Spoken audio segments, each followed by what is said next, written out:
Sejam muito bem-vindos à nossa casa. Cumprimentei, acho que todos pessoalmente, a não ser a Jane Guerra, que chegou depois, e a Gisele.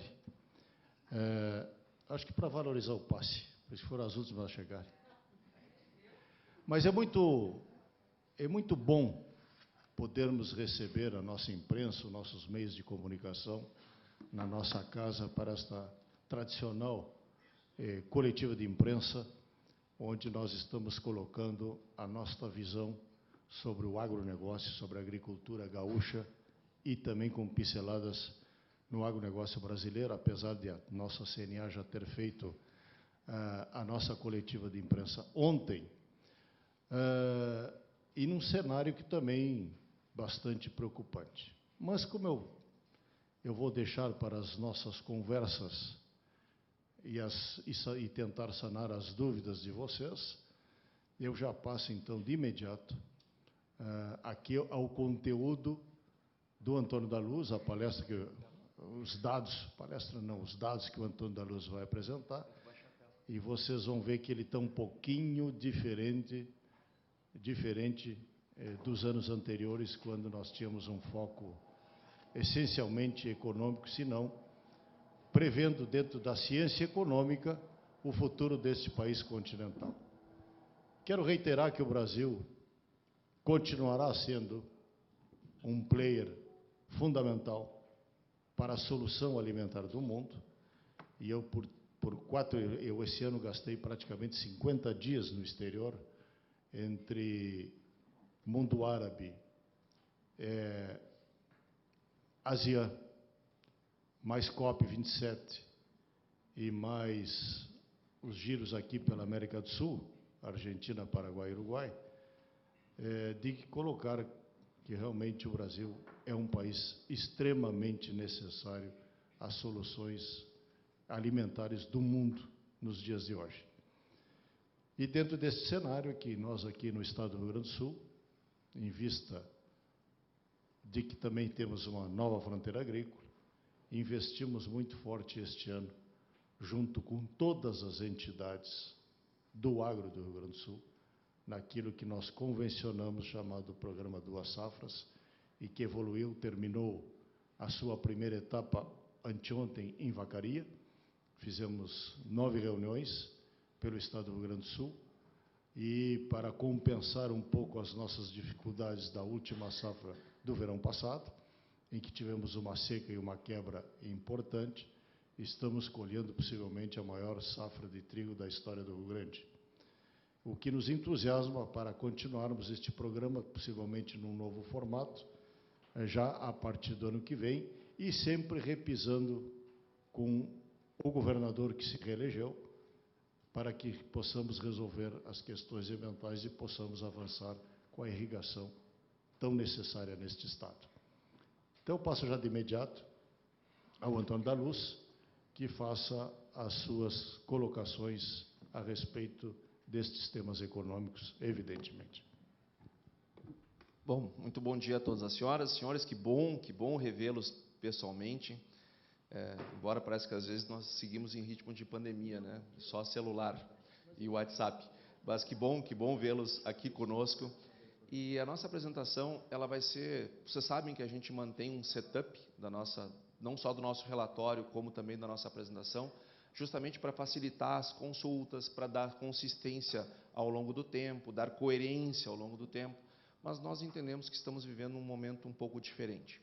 E um momento esse que não só a sociedade representada, empresarial, mas também a própria imprensa tem um papel importante.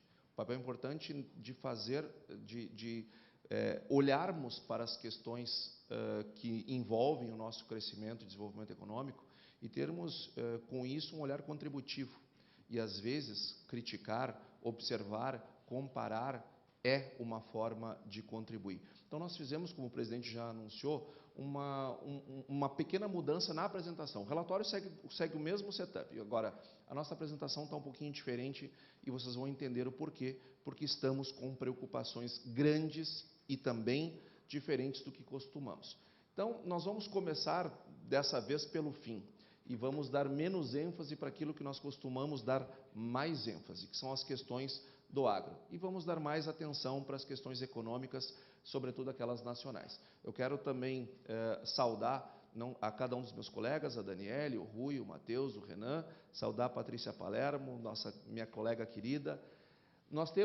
Aqui nós temos o desempenho da nossa safra em 2022, foi um ano bastante complicado, foi um ano difícil, foi um ano de estiagem, onde perdemos 31% da nossa produção, puxado pela soja, que perdemos mais de 54%, foi um ano muito duro, muito complicado, que usamos bastante ele para discutir com vocês da imprensa as razões pelas quais temos resultados que terminam sendo transbordados para toda a sociedade, as questões da irrigação, e que bom que todos vocês pautaram esses assuntos no debate eleitoral, isto contribuiu muito com o nosso Estado, podem ter certeza. E aqui nós temos as nossas projeções para a safra 23, que essa sim com novidades que talvez vocês ainda não tenham observado, pelo menos não dos nossos dados. Nós queremos chamar a atenção que houve uma redução na área de arroz, a nossa projeção se adequando ao momento que este grão vive.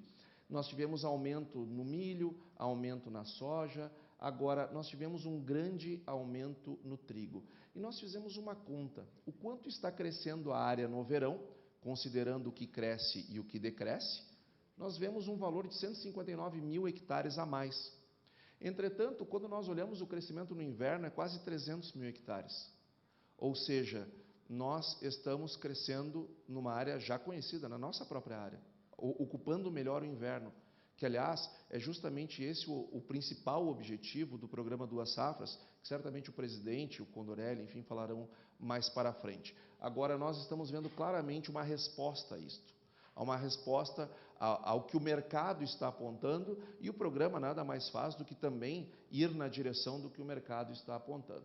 Por outro lado, quando olhamos a nossa expectativa de produção, sempre lembrando, somos uma produção a céu aberto, estamos submetidos às questões climáticas, mas tudo ao mais constante, que é o que nós esperamos que vá acontecer. Vamos colher pela primeira vez uma produção acima de 40 milhões de toneladas, quase 41 milhões de toneladas, um enorme crescimento em relação à safra passada, que tem uma comparação prejudicada por conta da base, né? Ano passado foi estiagem, esse ano, se tudo der certo, vamos ter uma produção muito boa.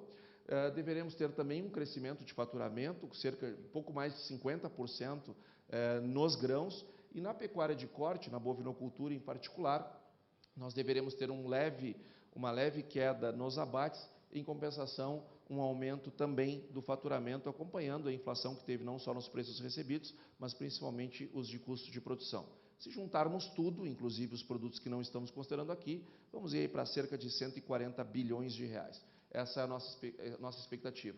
As nossas projeções, eu vou ser muito rápido, mas estamos projetando, aliás, para o Brasil um crescimento de 2,92 nesse ano e 0,73 no ano que vem. Deveremos ter um PIB negativo da agropecuária esse ano, por conta da estiagem que nós tivemos, principalmente aqui no sul do Brasil. Lembrando, o Rio Grande do Sul, em condições normais, é o segundo maior produtor de grãos do país. Então, uma perda da magnitude que nós tivemos puxa os resultados do Brasil, mas nós não perdemos sozinho. Santa Catarina e Paraná também tiveram perdas, assim como o sul do Mato Grosso do Sul, todos por estiagem, e tivemos outras perdas no Tocantins, no Maranhão, no Mapitoba, de uma maneira geral, por excesso de chuvas, né? O país gigante tem disso. Então, nós deveremos ter um PIB agropecuário negativo, e como nós estamos submetidos ao epicentro do problema, é evidente que a nossa perda aqui ela é bem maior. Para o Rio Grande do Sul, nós estamos trabalhando com uma perda de 3,64.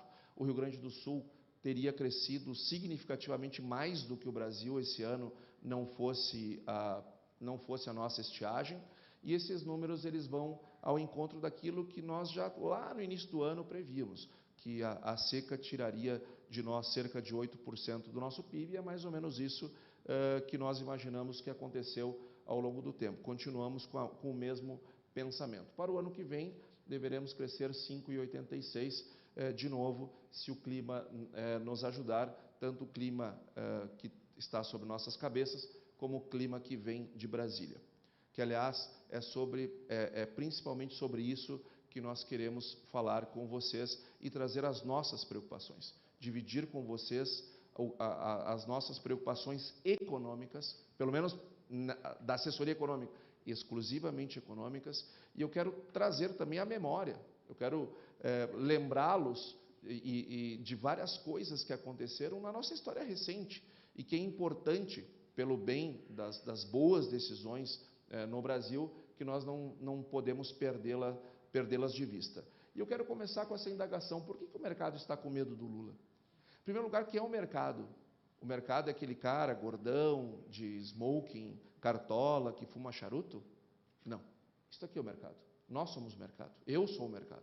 Vocês são o mercado. Não podemos confundir o mercado com o mercado de capitais, são coisas diferentes. Com o mercado financeiro. Nós somos o mercado.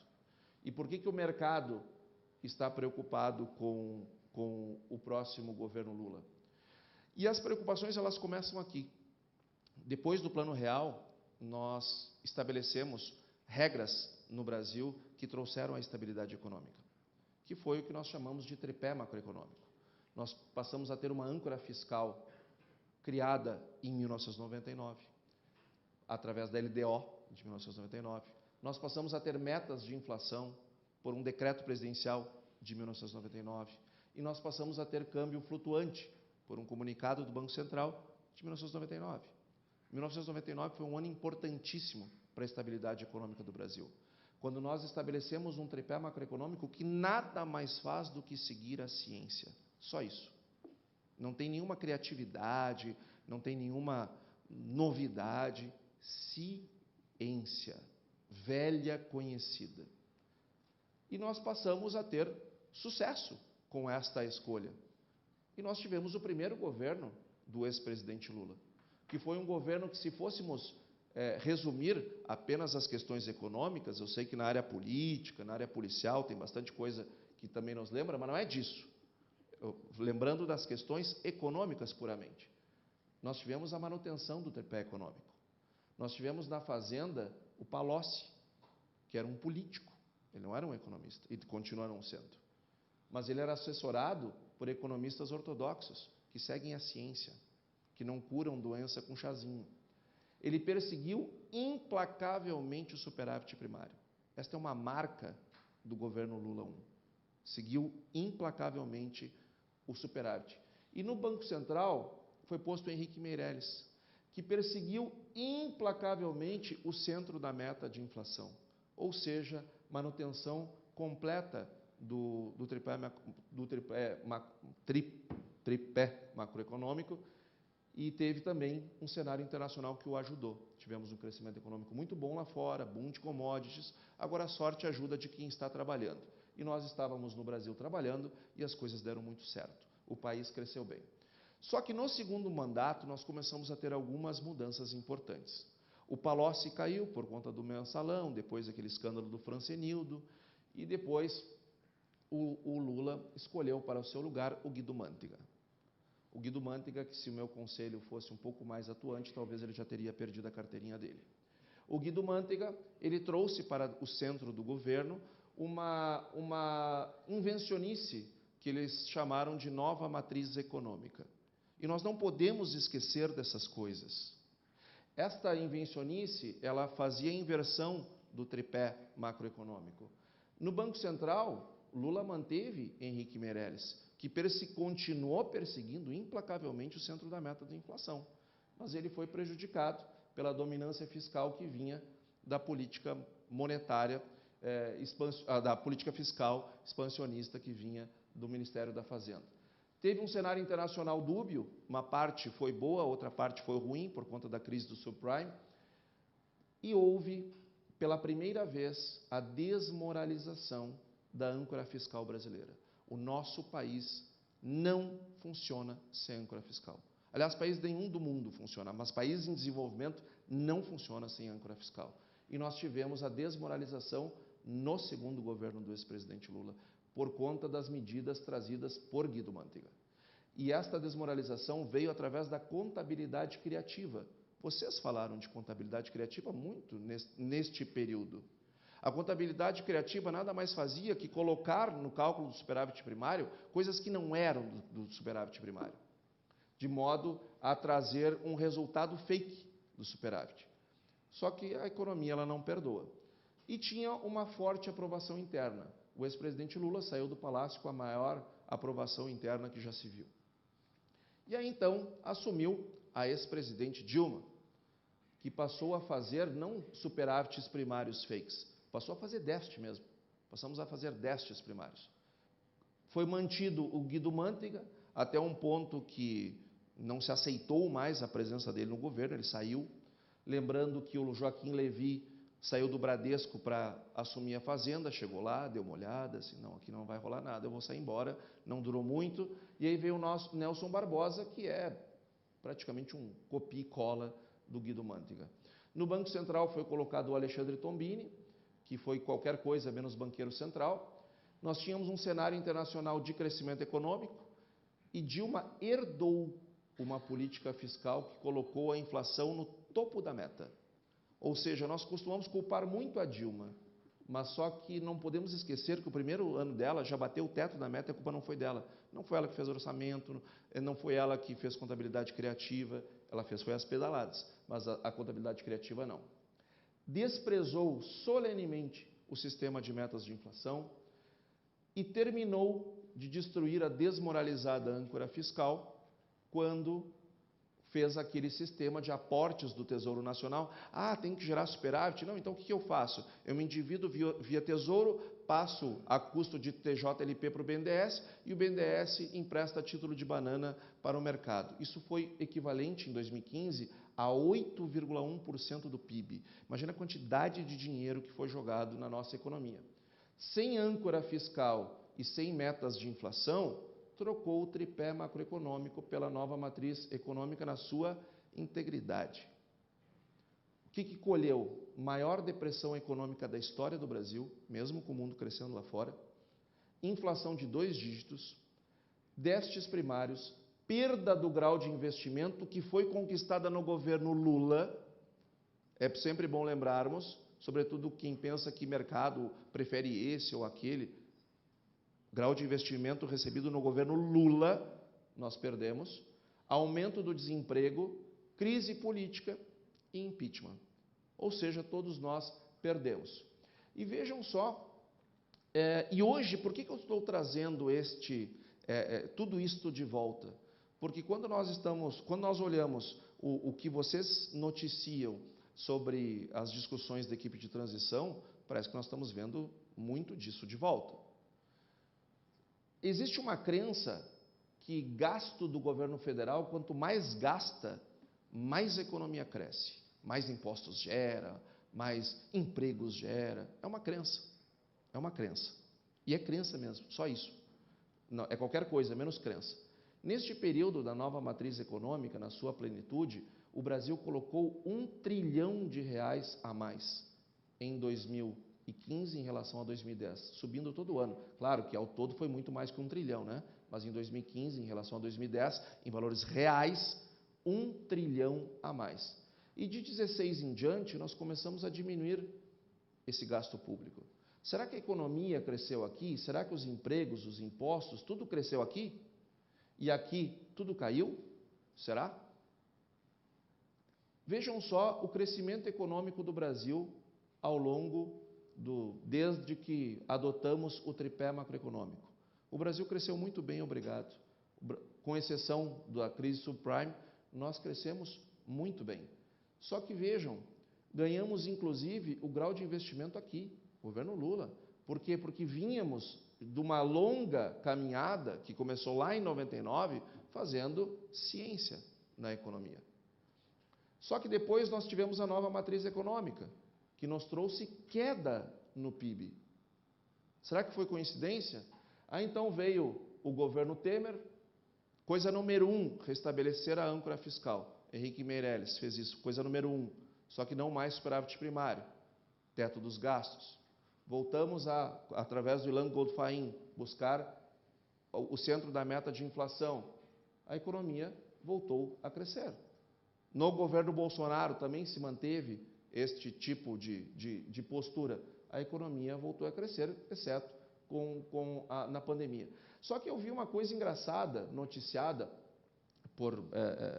pela maioria dos órgãos de imprensa nacionais, comemorando que o PIB do Brasil atingiu a máxima histórica agora na divulgação do último trimestre. Gente, nós temos que divulgar, isso não tem que ser novidade. Todo o trimestre tem que ser a máxima histórica, a economia tem que crescer. Isso não é... Mas por que foi? Foi porque nós atingimos, no terceiro trimestre de 2022, nós conseguimos superar o ponto que estávamos em 2014. Ou seja, em 2022, nós atingimos o ponto que deveríamos ter atingido em 2015. Quem que pagou por todos esses anos de atraso da economia brasileira? Quem vai pagar os 7 anos que nós deixamos de crescer? Que simplesmente recuperamos um estrago que foi feito na nossa economia por não seguir a ciência. Quem vai pagar? O povo vai pagar. O povo vai pagar com menor renda per capita. E aí nós nos perguntamos, são os alimentos que estão caros ou é a renda do brasileiro que está baixa? O que está pesando mais? Comparem os preços dos alimentos no Brasil e comparem com os preços lá fora. O povo está pagando porque a pobreza aumentou quando nós tivemos os PIBs negativos.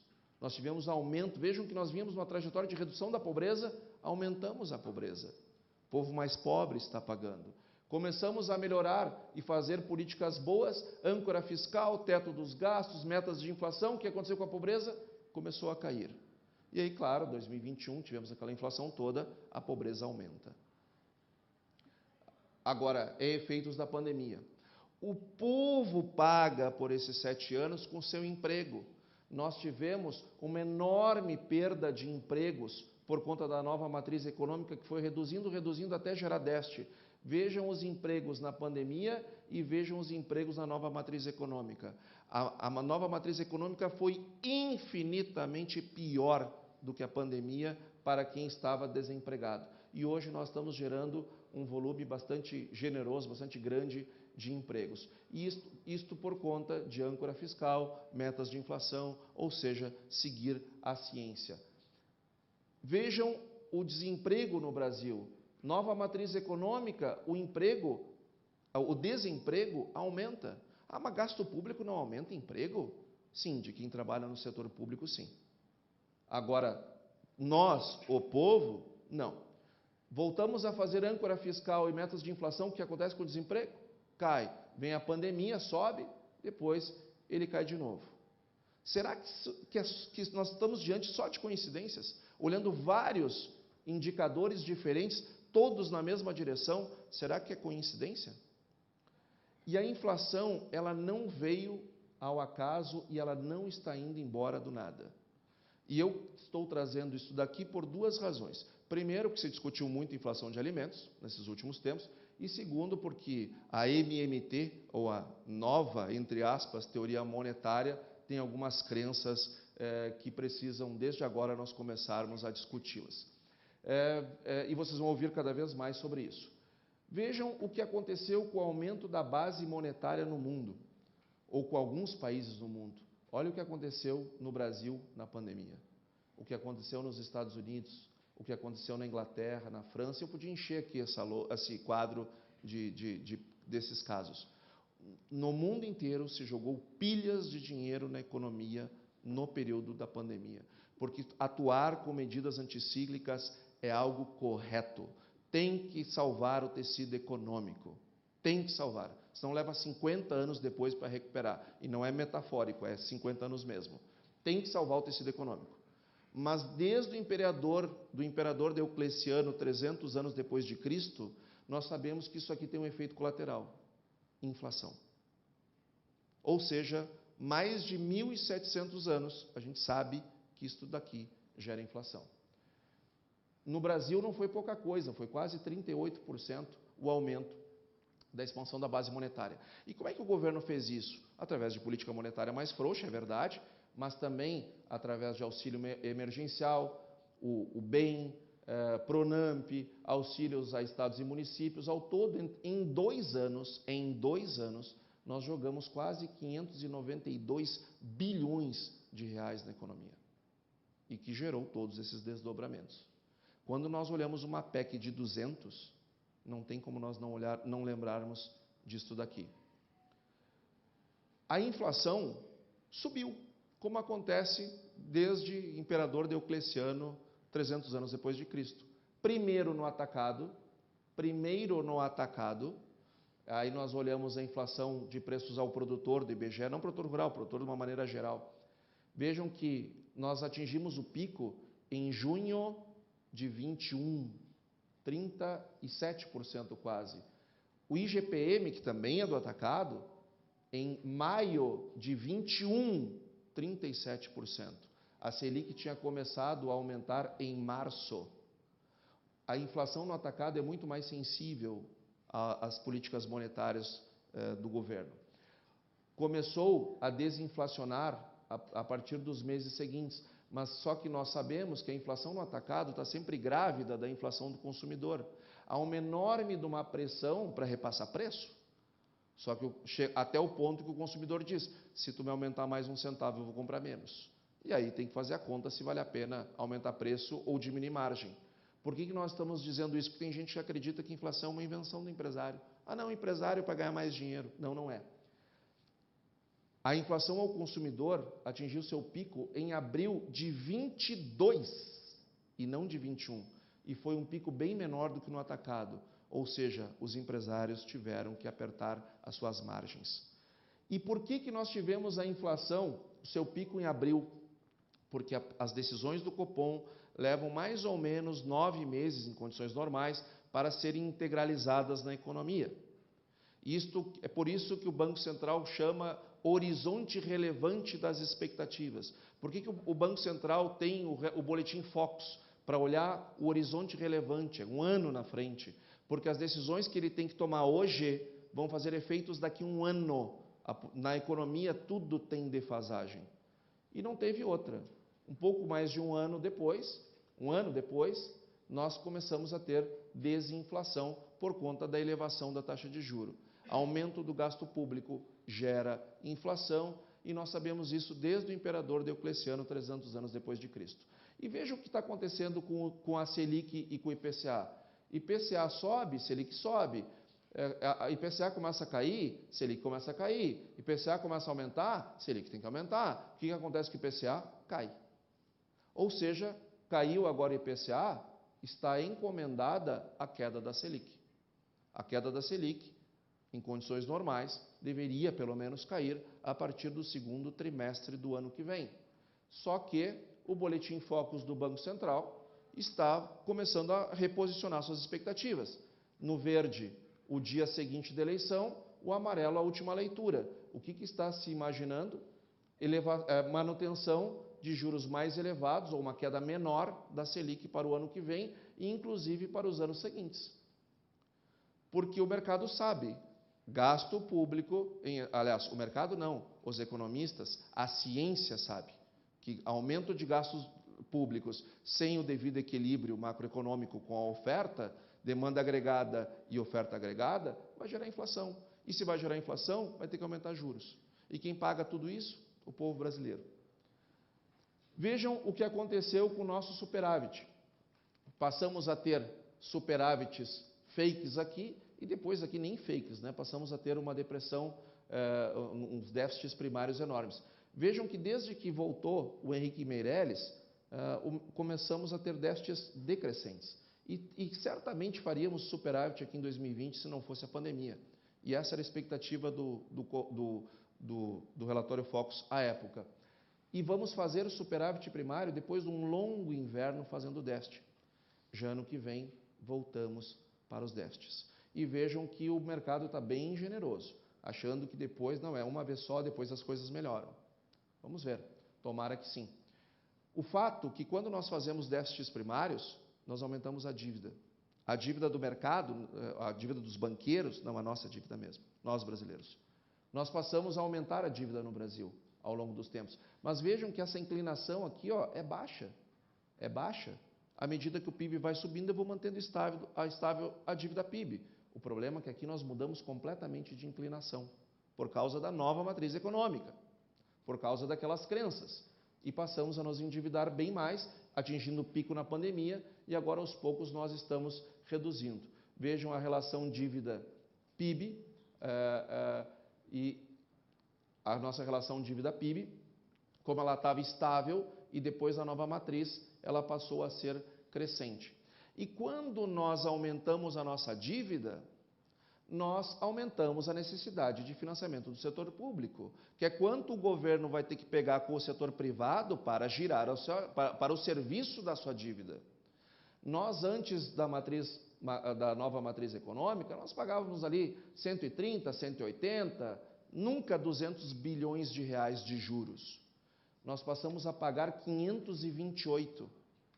Esta diferença toda, imagina toda essa diferença na educação, toda essa diferença na saúde, toda essa diferença na segurança. E a maioria de nós aqui temos planos de saúde, temos nossos filhos em escola particular, moramos em condomínios. E quem tem seu filho na escola pública? E quem tem seu filho quem não tem plano de saúde? E quem mora numa região onde a PM não chega? Como é que fica? Ou seja, quem mais depende do serviço público é prejudicado. E tem gente que acha que isso aqui é culpa do banqueiro, que o banqueiro quer ganhar. Não, não é. A culpa é de quem endividou. Chegamos a 1 trilhão na pandemia e agora voltamos para a casa dos 400 bilhões. Nós tivemos também um desacerto na nossa taxa de câmbio, mudamos de patamar com a nova matriz econômica e agora com a pandemia e crise política está cada vez pior. E vejam só o desempenho dos banqueiros centrais ao longo do tempo. Olhem aqui o Henrique Meirelles no governo Lula. Notem que está sempre dentro das bandas. E se nós fizermos uma média aqui, tirando o início, que o início foi complicado por razões que não eram dele, vejam que nós temos aqui, em média, o centro da meta. Só que no primeiro ano de governo Dilma, a inflação já bateu no teto da meta, por causa da contabilidade criativa que foi feita antes, pelo ministro da Fazenda que ela manteve. E depois, vocês sabem, o resto da história vocês lembram, né? Inflação sempre beirando o teto da meta, até que em 2015 chegamos numa inflação enorme, e aí o resto da história todos nós conhecemos, crise política, etc. Restabelecemos âncora fiscal, voltamos a fazer metas de inflação, olha o que aconteceu com a inflação. Depois, claro, toda aquela gastança na pandemia necessária, voltamos a ter inflação, e agora estamos aos poucos desinflacionando. E também nós temos que olhar para o mercado externo, porque já que nós estamos falando de ciência, será que é só nós que acreditamos nisso? Não, Estados Unidos e zona do euro, que também gastaram muito, também estão passando por inflação. A inflação lá também subiu, e bastante. Pelas mesmas razões que aconteceram 300 anos depois de Cristo com o imperador Diocleciano. Como é que se corrige isso? Com moderna teoria monetária? Com o fiscal? Aí eu aumento imposto, eu esqueço as políticas monetárias? Não, é com aumento de juro mesmo. Estados Unidos está aumentando o juro, vai chegar lá na banda de 5,25, 5,50, para poder domar a inflação deles, que hoje está maior que a nossa. Recém começaram o processo de desinflação. A Europa, a mesma coisa.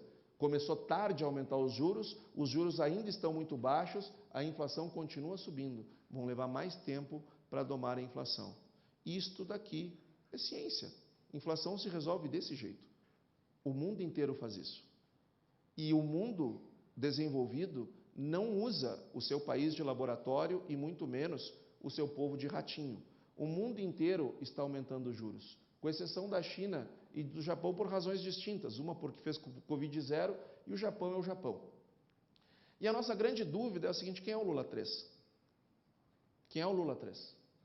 Porque o Lula 1, nós terminamos com um grau de investimento. Ou seja, respeito ao tripé macroeconômico, tudo certo, tudo certo. Bolsa subiu horrores naquele período. O Lula 2, nós começamos com a nova matriz econômica, que, reacelerada no governo Dilma, deu no que deu. Quem é o Lula 3? Quando nós olhamos o noticiário de vocês, nós ficamos preocupados, porque todas essas questões só estamos mudando os termos, mas as políticas são as mesmas. E é isso que nos traz preocupação. Do ponto de vista econômico, estritamente, É isto que nos traz preocupação. Não é... Nós temos a total tolerância, se o governo é de esquerda ou de direita, pouco importa. O de esquerda vai gastar com a sua agenda, o de direita vai gastar com a sua agenda, mas nenhum pode gastar mais que arrecada. Isso não está em discussão. E quando nós olhamos o próprio conteúdo da PEC, que foi enviada para o Congresso, foi votada ontem, está aqui. Os próprios construtores da PEC citando aqui, embasando na moderna teoria monetária, um negócio que não funcionou em país nenhum do mundo, que data dos anos 70, já foi refutado 1 milhão de vezes. E o Bernie Sanders, nos Estados Unidos, tentou recriá-la com algumas adaptações. Está aqui um artigo do Financial Times, bem recente, falando da morte da moderna teoria monetária. E nós aqui no Brasil tentando inventar estas coisas. Senhores e senhoras, para nós, nova matriz econômica, moderna teoria monetária, tem a mesma simbologia do kit Covid. Não funciona. Com uma diferença importante. O kit Covid foi uma tentativa quando estávamos lidando com algo desconhecido para o qual não tinha vacina. Isto daqui é bastante conhecido e tem vacinas muito antigas que funcionam. Se é anti-ciência defender kit Covid, defender isso daqui eu não sei nem o que é. Não sei nem dar nome para isso daqui. Não há dinheiro para políticas sociais ou que falta eleger prioridades? O orçamento que o governo de transição diz que é muito pequeno, que vai deixar desatendido uma série de questões, é 5,2 trilhões de reais. Será que não dá para achar 200 bi aqui? Será que não tem nada nesses 5,2 trilhões que dê para cortar? Nós, olhando a imprensa aqui local, nós achamos algumas coisas, como, por exemplo, Conselho restabelece quinquênio a juízes federais. Todos nós lembramos da história, né? Vamos aumentar 70% do salário para acabar com os penduricalhos. Passa o tempo, o que a gente faz? Volta com os penduricalhos, em cima da base de 70% tinha aumentado lá atrás. Lira e Pacheco devem apresentar ao STF no formato de orçamento secreto. Fundão eleitoral é um absurdo num país que corta dinheiro para as escolas. Será que não dá para fazer política social e ter estabilidade macroeconômica? Dá perfeitamente para ter as duas coisas. Governar é fazer escolhas. E as escolhas que parecem que estão sendo feitas, porque recém estamos na transição, temos que ter uma certa paciência, é que não temos nada para cortar aqui. Nós temos que aumentar o gasto mesmo e que depois a gente vê o que acontece. Para finalizar, então, quando nós olhamos o que está acontecendo, nós vemos uma equipe econômica de transição muito ruim, que já foi testada, que os brasileiros já colheram os frutos, já desfrutaram, portanto, das medidas que eles escolheram. Não tem nada de novo em Nelson Barbosa, Guido Mantega e agora o André Lara Rezende. Abandono da âncora fiscal, mais uma vez, é isso que nós estamos vendo. As metas de inflação serão garantidas, porque nós temos um Banco Central independente, graças a Deus, ele é independente, pelo menos para os próximos 2 anos, as metas de inflação continuarão. Nós temos um cenário internacional bem diferente de Lula 1, nós temos hoje guerra, provável recessão nos Estados Unidos e na Europa, ou seja, o mundo crescendo menos, e isto vai pegar principalmente a primeira metade do próximo governo. Um ambiente político interno bem complicado, diferente de quando o Lula saiu, que ele tinha uma imensa de uma aprovação, hoje ele é rejeitado por grande parte da população brasileira, o ambiente político não é o mesmo, nós temos um risco Brasil em elevação, e eu vou dizer uma coisa para vocês, na minha opinião, o Lula pode seguir a ciência e o Brasil ter novamente grau de investimento. Agora, também, ele pode ir por outro caminho, aonde há um risco, eu estou falando risco, de gerar crises econômicas. E se nós gerarmos essas crises econômicas, consequentemente, elas virarão políticas. E isto pode tornar a presença dele no Planalto insustentável. E não é isso que nós desejamos, porque a economia não cresce na instabilidade, ela cresce na estabilidade. Não é isso que a gente deseja, mas são dois caminhos, e ele vai ter que escolher qual que vai querer. Parece que ele está escolhendo pelo segundo caminho. Mas recém estamos na transição, tenhamos fé que não seja. E para finalizar, o Brasil não é laboratório de políticas econômicas excêntricas. Não é. E nós não somos ratos de laboratório. Assim como a ciência é importante para a saúde, a ciência também é importante para a economia. Não se está aqui discutindo direita e esquerda. Não se está aqui discutindo a agenda de um lado ou de outro. O que está se discutindo aqui é se vamos seguir ou não a ciência. Muito obrigado.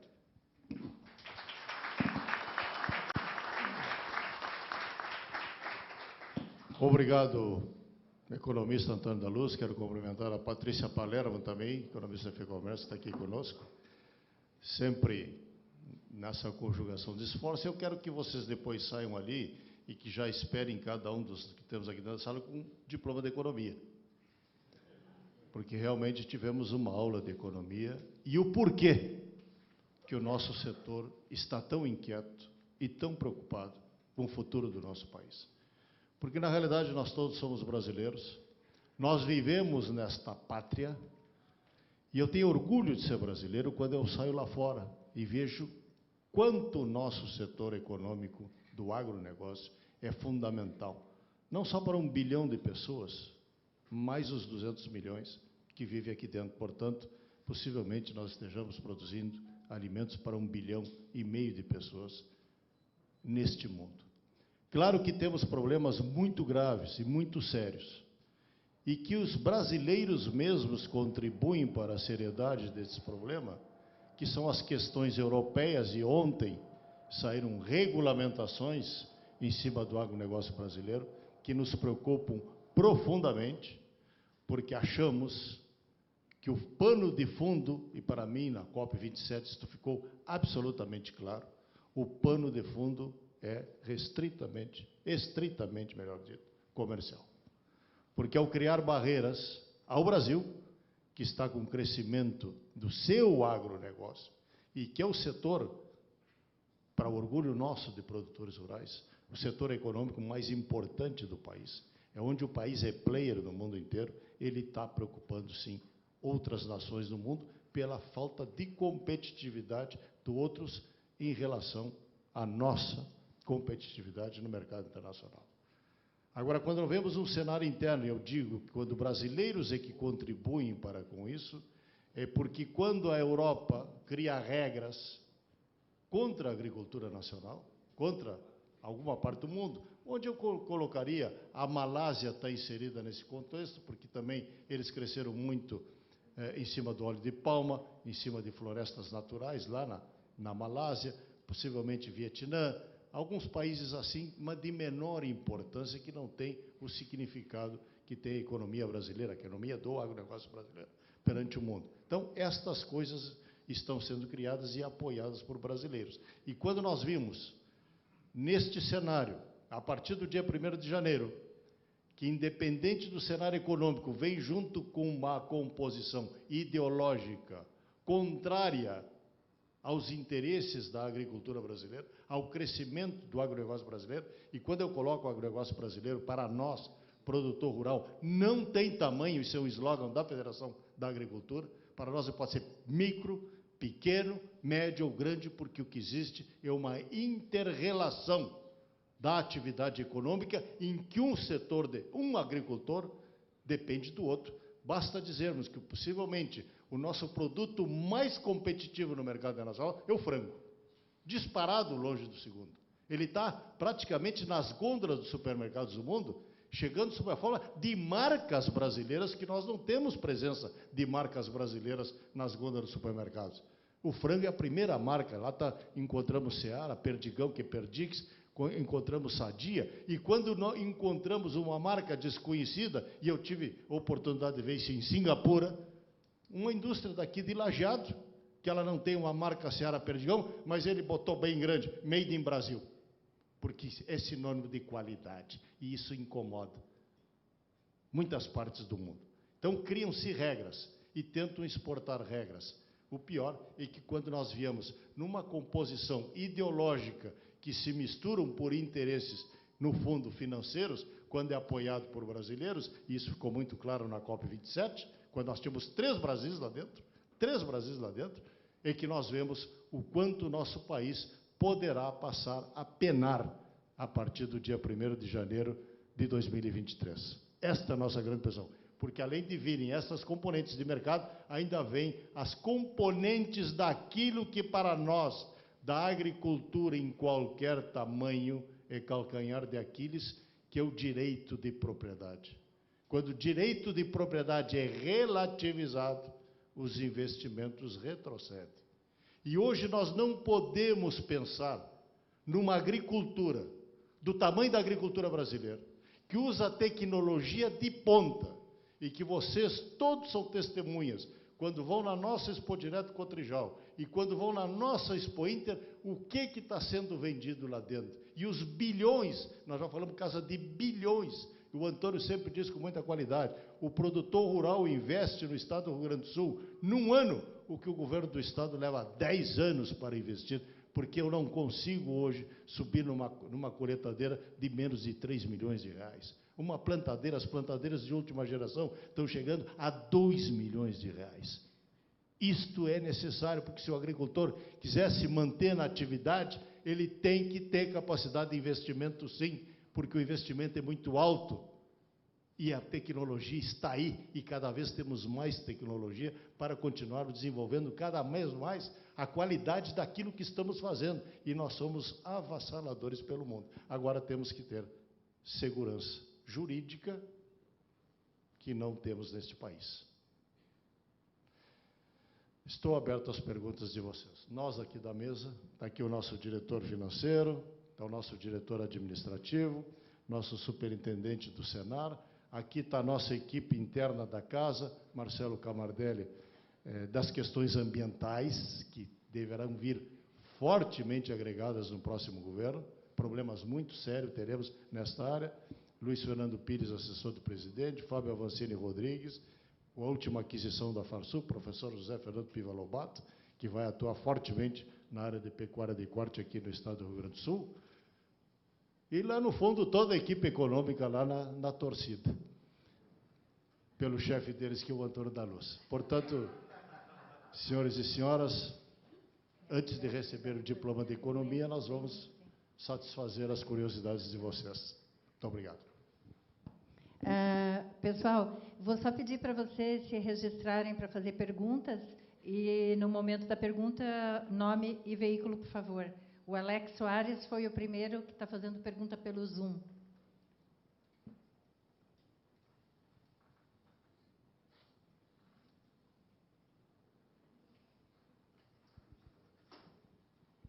Onde é que é do Alex? Alex? Vamos passar para a Gisele e em seguida a gente retoma o Alex.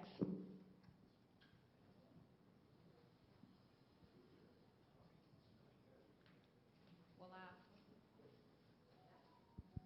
Oi. Muito bom dia para vocês, bom dia para os colegas que estão aqui também. Eu, como é de praxe, vou fazer uma pergunta em combo, né? Várias perguntas em uma oportunidade, tá? Mas, enfim, ontem eu estive acompanhando também a coletiva da CNA, e essa preocupação que vocês externaram aqui é também uma preocupação da CNA. E a minha pergunta, essa primeira, é para ti, Gedeão, porque uma das perguntas feitas, né, ao presidente João Martins foi em relação à transição, à participação ou não da entidade no processo de transição, inclusive até pela manifestação política de apoio ao candidato derrotado nas últimas eleições. Perguntaram para ele se a CNA teria procurado, teria interesse em participar da transição. Como vocês estão colocando aqui uma preocupação fundamentada, economicamente, muito bem fundamentada pelo Antônio, eu queria te perguntar assim, se não seria, então, se há uma preocupação tão grande, né, com essa questão fiscal, pelo impacto que ela pode trazer, se não deveria haver uma aproximação, porque o João Martins respondeu que as propostas foram construídas e entregues para todos os candidatos antes das eleições. Mas aí a minha pergunta é essa, não seria tamanha a preocupação de vocês, né, de ter uma atitude no sentido proativa, de buscar, ou de fazer, ou de reforçar esse alerta que já foi colocado? Essa é a primeira pergunta, do ponto de vista da preocupação que vocês externaram aqui. Vamos por etapas? Vamos dividir esse teu combo? Gisele, eu sou muito honrado porque eu sou o segundo vice-presidente da CNA e tenho participado também das decisões lá na CNA. E a CNA foi muito clara quando fez o seu documento, e o presidente João Martins ontem colocou com muita propriedade, tudo que nós pensamos está no documento. E depois, não só pelo documento, mas no momento que foi decretada a vitória do Lula, a CNA foi das primeiras entidades a também largar uma nota, reconhecendo o pleito, e dentro da mesma nota também colocou um resumo do ideário que estava colocado neste documento. Qual nossa dificuldade? É que, por enquanto, nós não enxergamos ninguém no gabinete de transição que se possa conversar. Ainda não.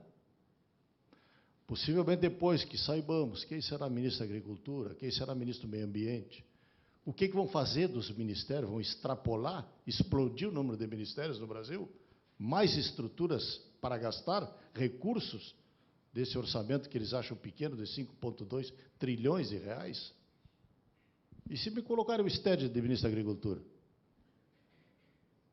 Pois é, justamente por isso a minha pergunta, né? Porque depois então, que a decisão nós está temos tomada, ainda muita dificuldade. E estamos, por prudência, aguardando o que vai acontecer até o fim do ano. Para depois, possivelmente, ao longo do caminhar, que a CNA possa se manifestar. Mas, neste momento, nós ainda estamos com muita restrição. mas a dificuldade é de interlocução em razão dos representantes que foram escolhidos para fazer a transição até o momento, é isso? Por enquanto, nós não fomos chamados ao diálogo. Mas estariam dispostos a fazer esse diálogo? Ainda não agora. Achamos mais prudente aguardar um pouco mais de tempo, para que as coisas sedimentem, porque também nós que somos produtores rurais, e sabemos que o produtor rural tem um carimbo na testa, ele tem lado.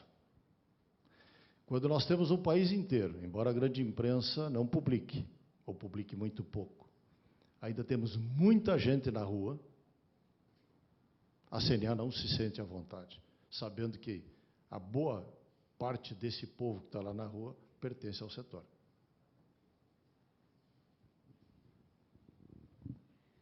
Bom, continuando as perguntas, então, acho que entra um pouco na tua área aí, Antônio.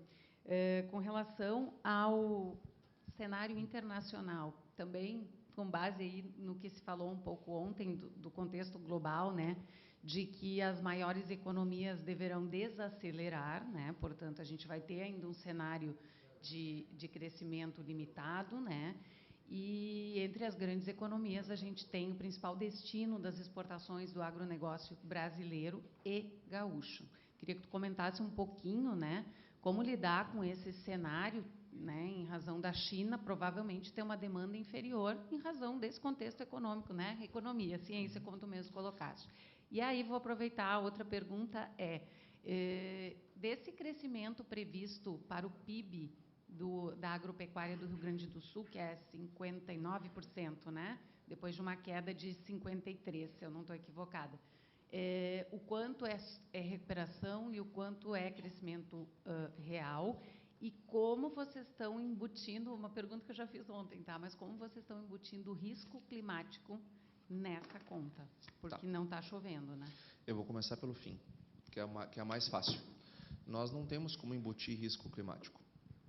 Porque se o produtor ele vai lá e planta, é porque ele acredita que vai dar certo. Então, não nos cabe achar que não. Se ele fez, e a expectativa dele é assim, olha, nós plantamos essa área, porque nós acreditamos que isso daqui vai dar certo. Nós também acreditamos junto com ele que isso vai dar certo. Porque, enfim, ninguém plantaria pensando diferente. Nós já vimos laninhas de primavera acontecerem e vimos que eles terminam bem, em geral. O problema é quando estia no verão. Então, nós temos continuamos com a mesma esperança. E sempre lembrando que quando nós estamos em dezembro, estamos olhando um cenário de que as coisas funcionam dentro da normalidade. Nem o topo de cima, nem o topo de baixo. É normalidade. É a expectativa razoável. Quanto ao cenário internacional, nós estamos bastante preocupados. Porque se houver uma desaceleração na China, não será em 23, será a continuação de 22, serão 2 anos de desaceleração. E nós vimos o estrago que aconteceu nas importações neste ano por conta da desaceleração econômica. Porque, sim, o crescimento econômico do mundo ele é fundamental para a demanda dos nossos produtos. Então, sim, estamos muito preocupados. Mas só quero tirar um único elemento desse processo. Nos parece que a Europa vai ser o continente que mais vai ter problemas. E a Europa nos compra muito, muito pouco. Então, isto não traz grandes preocupações. Estamos preocupados com a Ásia, com a ASEAN, com os Estados Unidos. Esses sim estamos preocupados.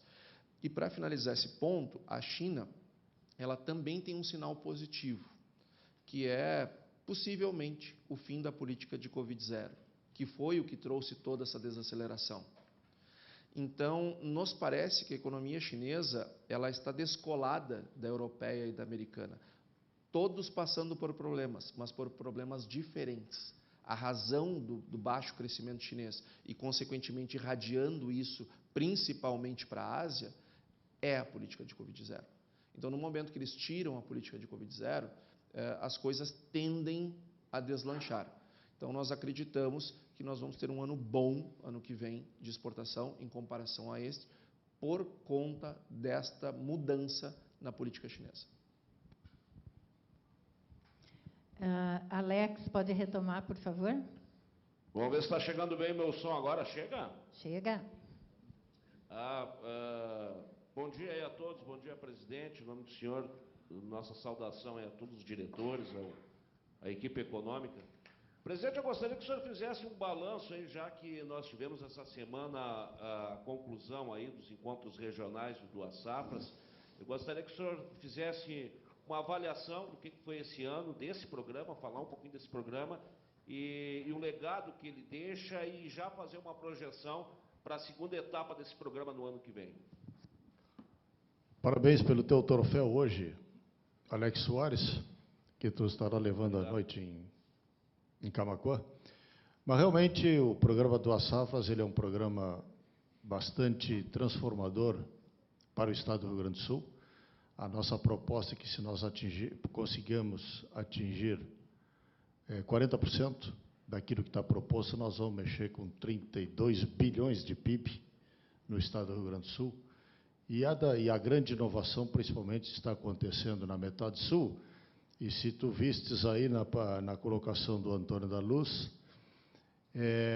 já houve uma diminuição muito importante na lavoura de arroz, e a própria Federarroz nos coloca que o ideal é que o Rio Grande do Sul não passe de 800 mil hectares de plantio de arroz. Estamos aí ao redor de 855 mil hectares, que é o que está colocado. Obrigado, Chicão.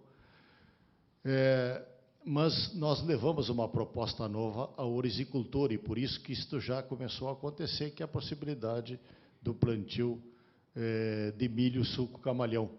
E esta cultura do milho na metade sul, ela deverá crescer muito nos próximos anos, em substituição, e visto porque o cenário internacional, além do cenário interno, eu já falei na qualidade do frango, e o frango é o milho de asas, com um pouco de farelo de soja, mais o suíno, e isto é a razão do Duas Safras, é a falta de produto, justamente desse produto, tanto para Rio Grande do Sul como Santa Catarina, porque a questão que o Paraná, nos últimos 10 anos, dobrou essa produção, enquanto Santa Catarina e Rio Grande do Sul ficaram estáveis, justamente porque esbarraram na falta de ração.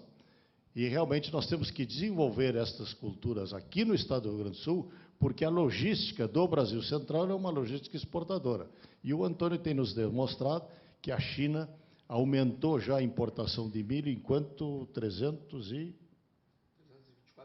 324 vezes. Olhem bem. E ela vai fazer no milho, no mundo, a mesma coisa que fez com a soja. E nós temos, na metade sul, além de estarmos estrategicamente localizados próximo ao Porto de Rio Grande, estamos também próximo à agricultura, à grande pecuária de frango no norte do estado e suíno também no norte do estado e em Santa Catarina.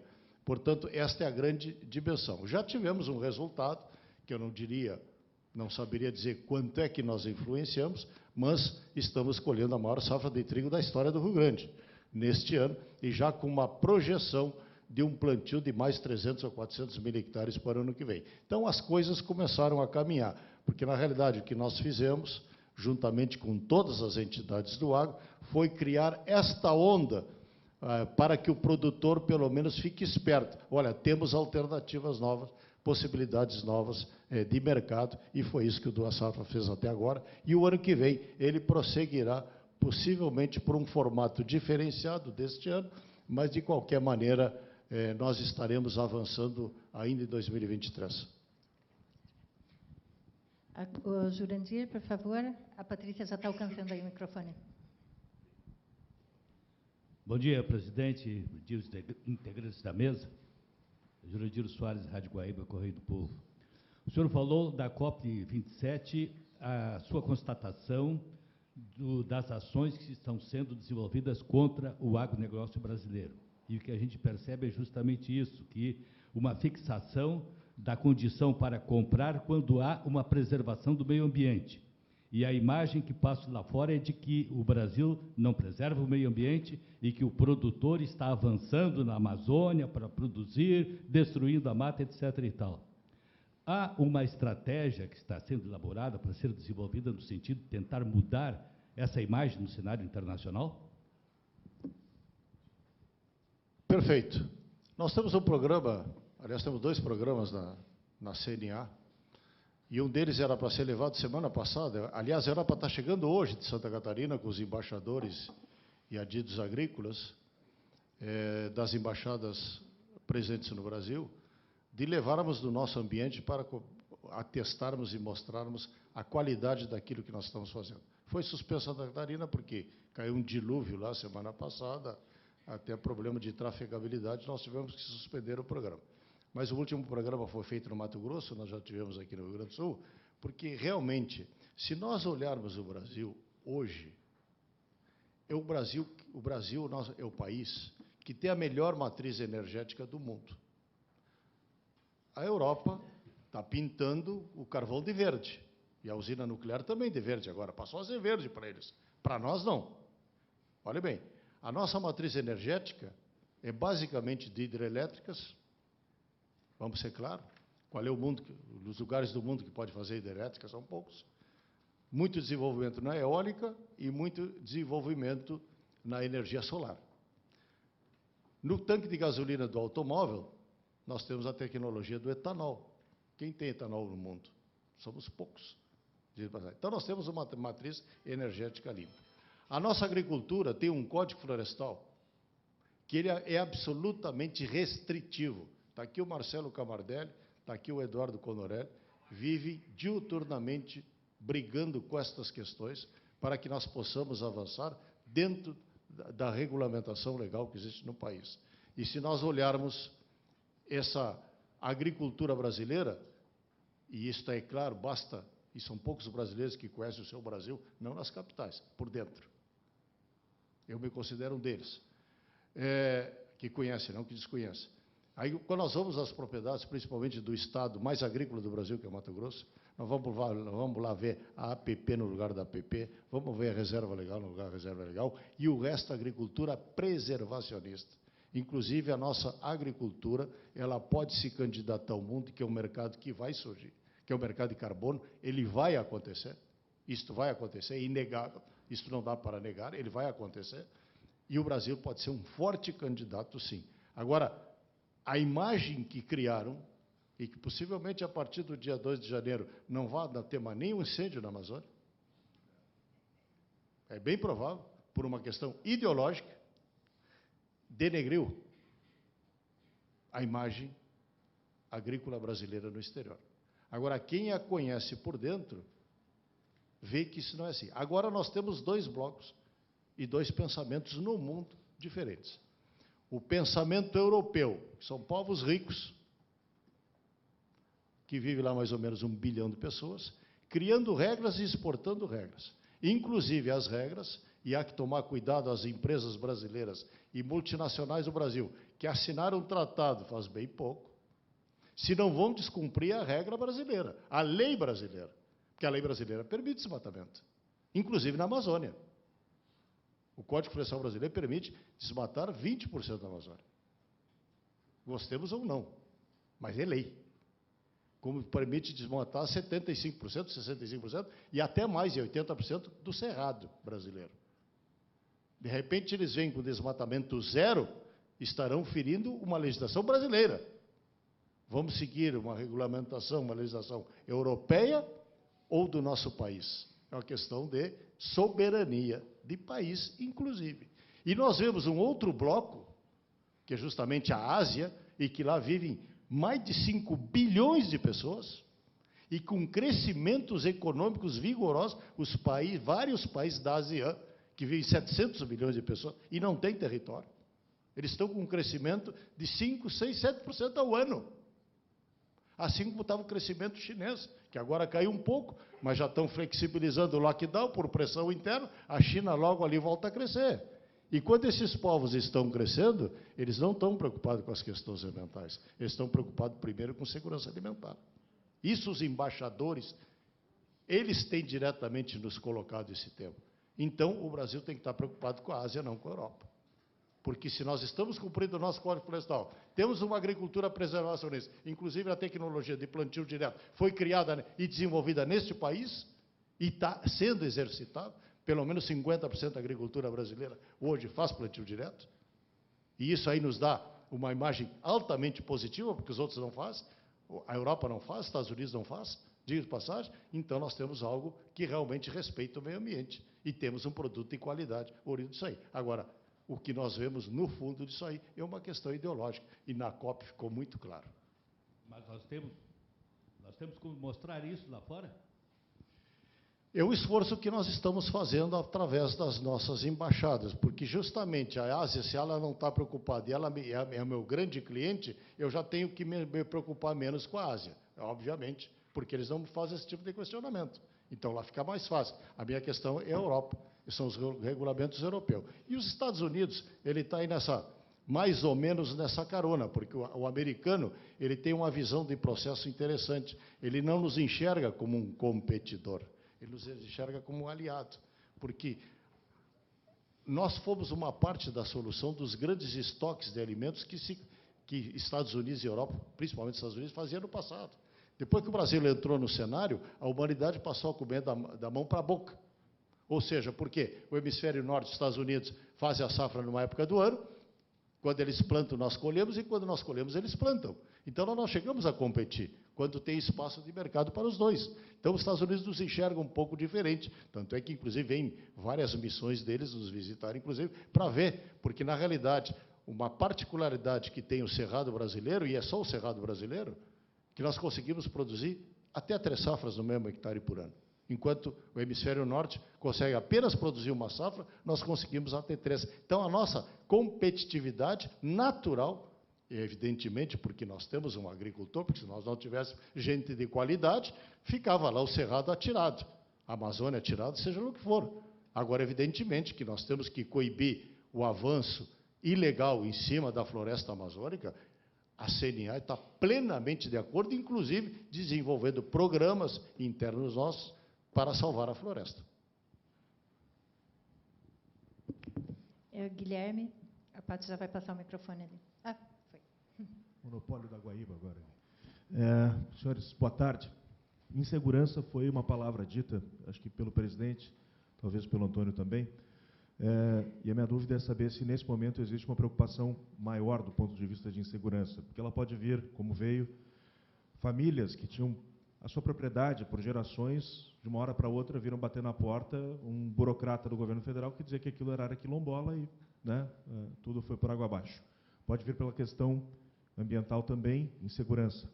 Ou o temor em relação ao MST ainda é muito grande. Eu pergunto isso porque, na gestão atual, vários títulos de propriedade foram emitidos, e isso deu uma esvaziada grande num movimento, eu considero bandoleiro, que é o MST.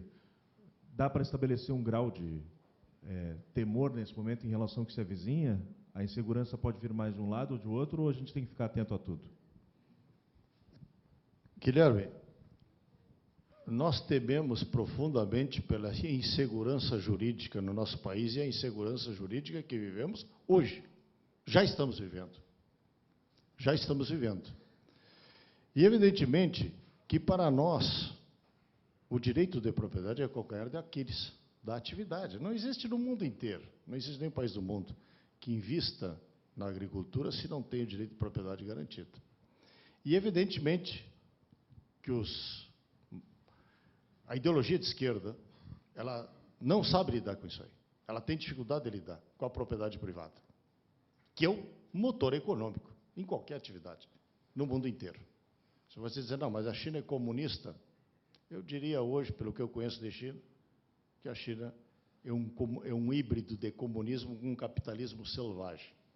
É os dois extremos juntos, e que serve para eles, e está servindo para eles. Então, nós temos muita dificuldade, e nós vemos ainda muitas coisas do passado que podem retornar. A exemplo de MST. Embora MST não me preocupe, aqui no Rio Grande do Sul, nós lidamos muito bem com essa situação no passado, porque a invasão de propriedade, eles é que estão fora da lei, não nós.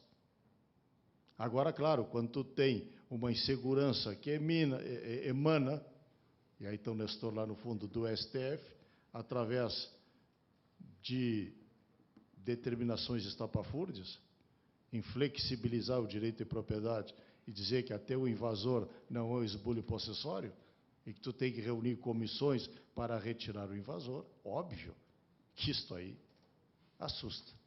Se nós temos a questão quilombola e a questão indígena, que depende de relatórios, muitos deles fraudados de antropólogos, isto traz dificuldades, sim. Aliás, outro dia me chamou a atenção, até eu faço parte, fui ver um apartamento aqui em Porto Alegre e vi uma coisinha, uma vilinha do lado ali. Olhem, numa região, vou dizer para vocês, atrás do Colégio Anchieta. Aí perguntei, o que é isso aí? É um quilombola. Tudo bem, nada contra o quilombola, está ali, não está incomodando ninguém, mas é estranho, né? É estranho que exista isso. Bom, mas de qualquer maneira, quilombola, questão indígena, questão MST, e a mais preocupante de todas, porque ela é muito subliminar, questão ambiental.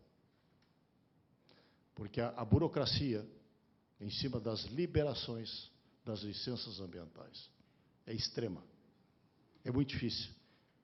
Então, isto realmente é uma questão, e que nós sabemos que se colocarem uma Marina da Silva ou um Carlos Mink no Ministério do Meio Ambiente, isso vai trazer muita dificuldade ao desenvolvimento da agricultura brasileira como um todo, em qualquer estado dessa nação, do Rio Grande do Sul a Roraima.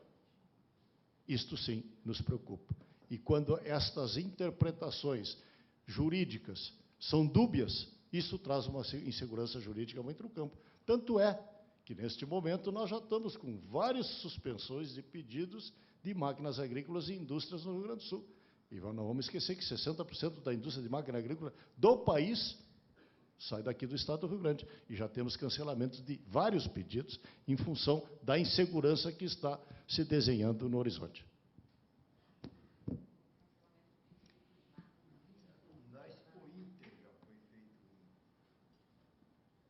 Alessandra. Bom dia, tudo bem? Alessandra, do SBT. Bom dia, senhores. A minha pergunta é a respeito da nova lei do Parlamento Europeu. Se vocês já têm uma ideia de um radar assim, de quais, por exemplo, as culturas aqui do Rio Grande do Sul que podem ser impactadas em relação a essa mudança que está por vir. Alessandra, Eu ainda acho que para o Rio Grande do Sul está um pouquinho mais longe. A questão pega mais na Amazônia, no bioma amazônico, e possivelmente no Cerrado brasileiro. Que a grande agricultura brasileira hoje está no Cerrado, sem dúvida nenhuma. Mas, se a moda pega, em questão de, por exemplo, avanço zero, a nova fronteira agrícola do Brasil, uma das, que aqui é a metade sul do Rio Grande, estaciona. Em vez de nós termos um avanço agrícola e IDH dos municípios crescendo em função da chegada da agricultura, outra postura do produtor rural, isso pode estacionar. Mas isso é se a moda pega. Nós ainda estamos vendo, porque, na realidade, eu gostei muito do discurso do Paulo Guedes em cima dos franceses. Né, quando ele chegou e largou, isso aí rodou nas redes sociais, né? Vocês estão se tornando irrelevantes para nós, e é verdade. O Antônio acabou de dizer, os nossos grandes mercados são asiáticos. E tanto isso é verdadeiro, que nós, CNA, temos 3 escritórios lá fora. Um implantado no seio do mundo árabe, em Dubai, outro implantado em Singapura, no centro da Ásia, uma região riquíssima, e um outro implantado em Xangai. Tem algum em Bruxelas? Ok? Presidente, posso só trazer um elemento junto? Nós fizemos um estudo, tão logo esse assunto veio à pauta, nós fizemos um estudo com o Renan, e para nós o que está acontecendo é o seguinte, eu acho importante que todos nós tenhamos isso na pauta. Primeiro, Jurandir, aqui em cumprimento, nós temos que sempre pensar o que é lá fora. Porque às vezes a gente está lá fora, está tendo uma discussão, todo mundo está... Será que é? Será que é todo mundo que está preocupado com a mesma coisa? Às vezes nós damos para a Europa uma importância que ela não tem. Talvez, não sei, quem sabe os sociólogos expliquem melhor, talvez por conta da nossa origem colonial, não sei. Mas a gente acha que se a Europa está discutindo uma coisa, o mundo está discutindo aquela coisa. E nem sempre é assim. Agora, nessa questão da União Europeia, se vocês observarem o que a União Europeia faz na África, não é muito diferente do que se propõe aqui. Só um pouquinho, secretário, tenha bondade, por favor. Junte-se a nós. Troco de cadeira. A União Europeia, o que ela propõe é o seguinte: toda vez que tudo que for de origem de desmatamento, e essa questão do desmatamento ela ainda não está explicada, o que é e o que não é origem de desmatamento, nós precisamos, para entrar na Europa, que nós não estamos nem um pouco preocupados com isso, um selo. Só que veja o que aconteceu na COP. Na COP, Bruxelas puxou tradings para assinar protocolos e empresas, inclusive brasileiras, para seguir aquelas regras, independente de qualquer coisa. O mundo hoje, se nós olharmos para o PIB é de serviços. O que a União Europeia ela quer? Ela quer que cada tonelada que a gente produza e venda para quem quer que seja, passe por uma diligência devida. Ou seja, eu tenho que contratar uma empresa deles para botar um carimbo, para dizer que uma coisa é ou não é algo. Multiplica as quantidades de toneladas que nós produzimos. É ou não é uma forma fácil de ganhar dinheiro em cima da produção dos outros? O problema não é seguir regras ambientais. O problema é ter que contratar empresas deles para dizer que nós estamos fazendo algo certo. Seja para vender para eles diretamente, seja para vender para outros países, à medida que algumas tradings assinaram esse tipo de acordo na COP. Então, é isso que está nos preocupando. É um imposto, entre aspas, que nós temos que pagar para a Europa. É uma senhoriagem que nós temos que pagar para a Europa. É isso que é por isso que essa lei do Parlamento Europeu não passa na garganta. Sandro, por favor. É só para colocar para você, o secretário esteve rapidamente aqui, porque estamos com uma missão chilena aí, aprovando frigoríficos nossos de bovino e frango, e creio suíno também, que vão almoçar aqui na Farsul, vocês vão vê-los lá em cima. Giovanni Tubeleiro, seja bem-vindo, meu querido amigo. Bom, presidente, Sandro Radiguaíba, e é justamente sobre o secretário que eu vou fazer essa pergunta, né?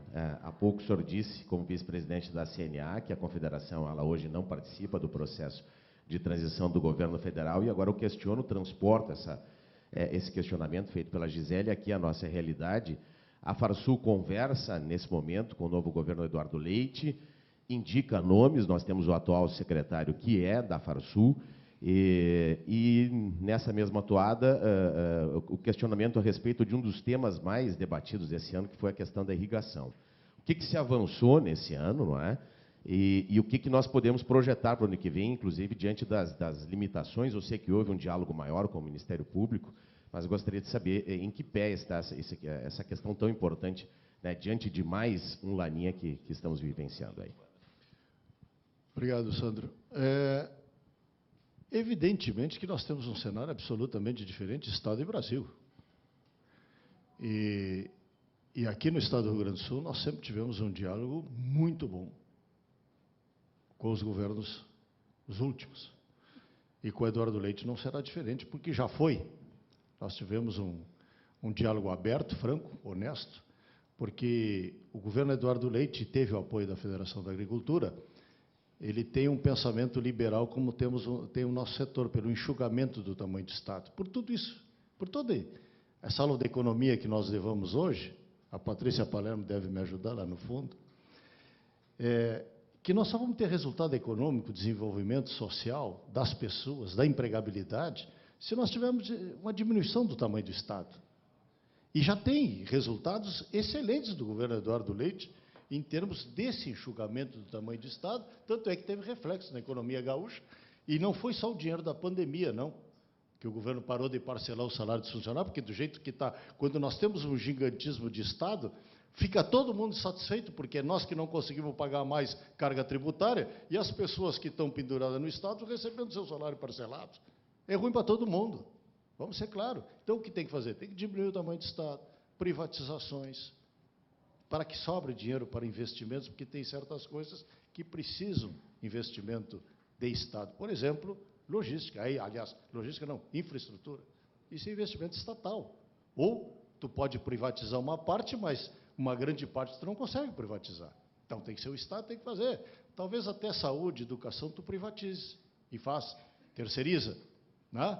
Segurança pública, não.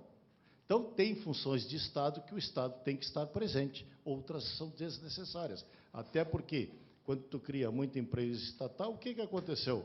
No Petrolão, no Mensalão, nessa história toda do passado, que tu nos traz, novamente ressuscitamos esses desastres nacionais, que pode acontecer novamente, penduricalho, cargo para político, não sei o que, que complica a vida do cidadão como um todo. Por isso nós temos que ter um Estado enxuto.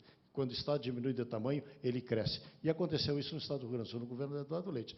E que estamos, sim, conversando com o governo Eduardo Leite, a questão de alguns pontos que para nós são cruciais, a exemplo da Secretaria da Agricultura, a exemplo da Secretaria do Meio Ambiente, a respeito de logística e infraestrutura, a respeito do Porto de Rio Grande, a respeito das nossas hidrovias, a respeito do Banrisul, são diálogos que nós estamos mantendo, sim, e as questões ambientais fundamentais, que aí eu linko com a Secretaria do Meio Ambiente, que é importante para podermos seguir avançando. Então, o diálogo com o Eduardo Leite está aberto. Hein? Irrigação para nós é um tema crucial. Tivemos pequenos avanços. Marcelo Camardelli, dá uma tocadinha nisso aí, por favor. Depois o Eduardo Condorelli também dá uma tocada nesse assunto. Bom dia. Sandro, realmente, a irrigação é um tema que nós seguimos constantemente debatendo. Tivemos alguns... Bom dia. Irrigação é um tema que nós constantemente estamos discutindo. Tivemos alguns avanços importantes ao longo deste ano, como, por exemplo, a ampliação da competência municipal para o licenciamento de açudes. Antes nós tínhamos até 10 hectares de área alagada, hoje nós temos até 25 hectares. Isso auxilia no destravamento do processo de licenciamento, pulveriza um pouco mais esse processo, compartilhando com os municípios essa responsabilidade. Lembrando que as regras são as mesmas, seja licenciado pela FEPAM, seja licenciado pelos municípios. Então, é um pequeno avanço, mas importante, um importante passo, assim como o entendimento e a interpretação da própria legislação dentro dos seus limites, junto ao Ministério Público, através de um grupo de trabalho que foi instituído pelo Ministério Público do Rio Grande do Sul, onde participamos, junto com a Secretaria da Agricultura, Secretaria do Meio Ambiente e demais entidades do setor produtivo, construímos, né, estas interpretações e consensos em relação, principalmente, à reservação de água em áreas rurais consolidadas em APP. Obviamente, temos avanços ainda, como o mapa hídrico, é um mapa oficial utilizado nos licenciamentos ambientais do Rio Grande do Sul, que, infelizmente, ele não reflete a realidade fática das propriedades ou dos cursos hídricos nas suas classificações, e isso impacta, sim, no processo de licenciamento ambiental, tornando ele mais demorado do que o produtor precisa dessa agilidade, né? Assim como a própria outorga e a constante atualização do processo de licenciamento ambiental, na sua melhor otimização, utilizando as tecnologias e as informações que nós temos. Lembrando que as formalidades que nós temos no processo de licenciamento desta relação público-privada, elas são, sim, necessárias, mas essas formalidades não podem se transformar numa burocracia desnecessária, o que vem a travar o processo de empreendimento, e a gente não falando só na questão da produção rural, mas do empreendimento em si no estado do Rio Grande do Sul. Mas estamos sempre vigilantes e procurando evoluir cada vez mais nos regramentos voltados à irrigação, principalmente junto ao Conselho Estadual do Meio Ambiente, para que a gente consiga evoluir nesse tema. Renato Martins. Pati.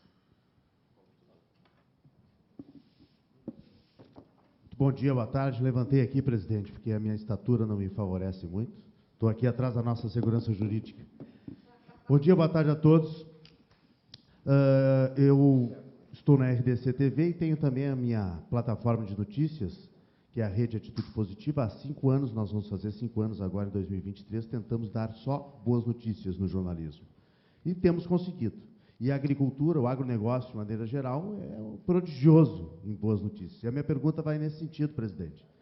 Será que teremos, apesar desse enigmático cenário que o Antônio brilhantemente nos mostrou, teremos possibilidade de gerar boas notícias nos próximos 4 anos do governo Lula? E lhe pergunto, onde seriam, talvez, essas novidades, inovação, criatividade, geração de emprego, estatísticas positivas, nos micros, nos macros setores da economia do agronegócio? Renato, eu vou pedir para a Tirinha, tu tem a minha bola de cristal aí ou não? Hein? Está no concerto, a Tirinha já me deu essa resposta antes. Renato, a nossa expectativa é muito complexa. Estamos com grande dificuldade de avaliar, porque, aqui eu já falei isso para vocês, neste cenário nós não estamos enxergando nada positivo por enquanto. Nós estamos vendo mais gastança. A PEC foi aprovada ontem, já fizeram festa no Congresso Nacional, que quem teria que resolver essa situação? Vamos ser claros.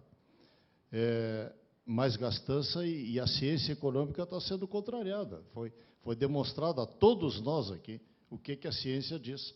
Dentro deste cenário, em que se pensa em gastar mais e não diminuir a gastança, o que nós podemos esperar? E mais uma questão ideológica embutida.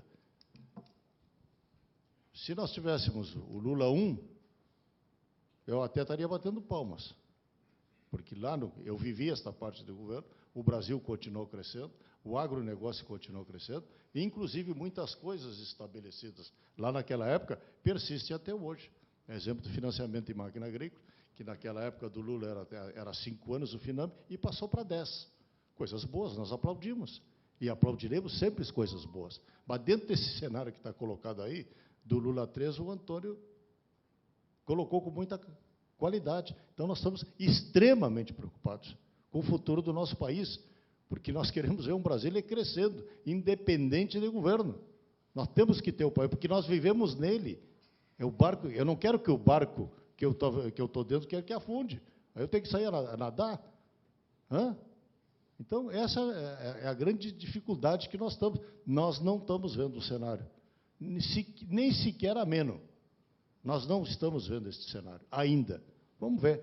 Quando sair a nominata, quem é que vai ser quem vai ser o quê, quantos ministérios vai ter, vamos dividir o Ministério da Agricultura de novo, parece, Ministério da Agricultura, MDA, o que vão fazer com o meio ambiente. Enquanto nós não tivemos nenhuma sinalização, nós só vemos uma nuvem preta depois do dia 1º. Bruna, alguém mais quer se inscrever? Senão a Bruna pode fazer a pergunta. Boa tarde, pessoal. Voltando um pouco aos números, Antônio, por favor, e retomando também a dúvida da Gisele, essas projeções tanto para crescimento do PIB do Rio Grande do Sul quanto para o PIB agropecuário daqui do Estado, o quanto que tem de recuperação de perdas e o quanto que tem de crescimento, por favor. Quero também agradecer a presença do Alexandre Gadré, da nossa Rede Pampa. Muito obrigado por estar conosco. Obrigado, Bruna, por me recuperar uma pergunta que eu não tinha respondido, né?